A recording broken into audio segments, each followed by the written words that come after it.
நம்முடைய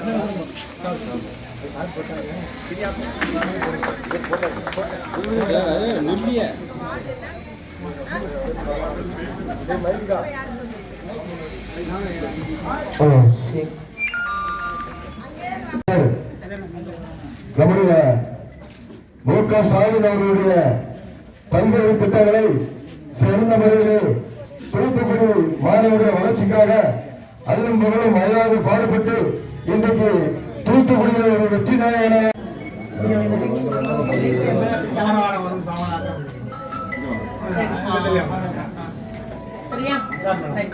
அவருக்கு லேசார கொடுத்துருக்காங்க.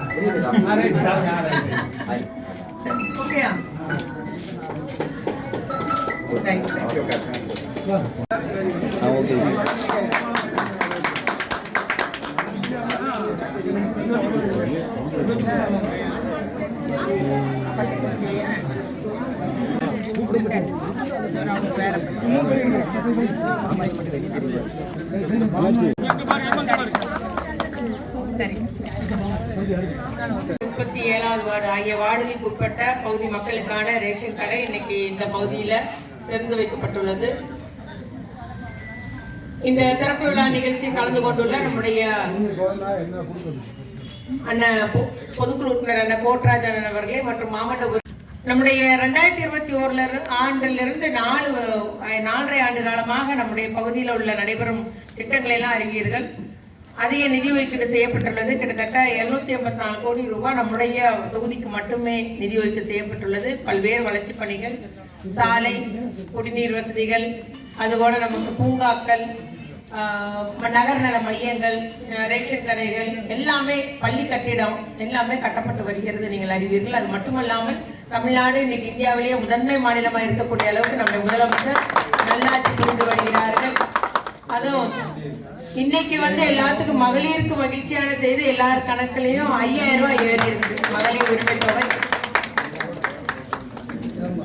மத்தியிலே ஆட்சி புரிகிற பாஜகவும் அதுபோல இங்க தமிழகத்தில் அவருடைய அடிமையா இருக்கக்கூடிய அதிமுகவும் எப்படியா வழக்கு போட்டு இந்த மகளிர் உரிமை தொகையை தேர்தல் நேரம் கொடுக்க விடாம தடுக்கணுன்ற ஒரு சூழ்ச்சியை செஞ்சாங்க. எதிரிகளுடைய சூழ்ச்சியை அறிந்து நம்முடைய முதலமைச்சர் அவர்கள் உடனடியாக இன்னைக்கு அவசரமா பிப்ரவரி மாசம், மார்ச் மாசம், ஏப்ரல் மாசம் 3000, அதுபோல மே மாசத்துக்கு சிறப்பு மகளிர் உரிமை தொகையாக 2000 என்று 5000 வர வச்சிருக்கிறாங்க. மட்டுமல்லாமல் நான் ஆட்சிக்கு மீண்டும் வரும்போது மகளிர் உரிமை தொகை 2000 உயர்த்தி வழங்குவேன் என்ற ஒரு உத்தரவாதத்தை இன்னைக்கு நம்ம முதலமைச்சர் தந்திருக்கிறாரு.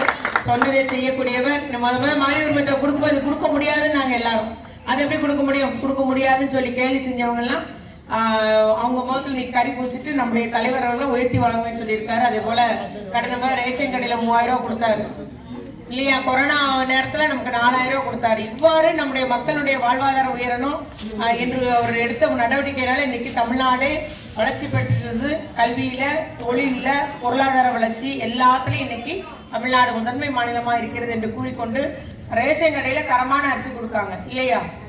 நல்ல அரிசி. முந்தையெல்லாம் இங்க நின்னாலே நமக்கு ஊடவாடம் வரும். இப்ப அப்படி அல்ல, தரமான அரிசி வழங்கப்படுகிறது. எல்லா மக்களுக்கும் எல்லாம் வழங்கப்படுகிறது. அதான் நம்முடைய அண்ணட்ட கோட்டராஜன் சொன்னேன்.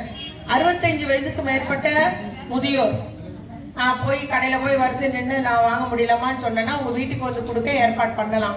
அதனால மாவட்ட உறுப்பினர்கள் அந்த மாதிரி இருந்தாலும் சரி, இருந்தாலும் மாற்றுத்திறனாளி, நடமாட முடியாத மாற்றுத்திறனாளி இருந்தாலும் உங்களுக்கு வீடுகளுக்கே அந்த பொருள் வழங்குற தாய்மானவர் திட்டத்தின் கீழ் சேர்த்து கொள்ளலாம். ஆகவே இப்ப கூட நீங்க அந்த தகவல் தான் சொல்லுங்கள் என்பதை கூறிக்கொண்டு இந்த புதிய கட்டடத்தை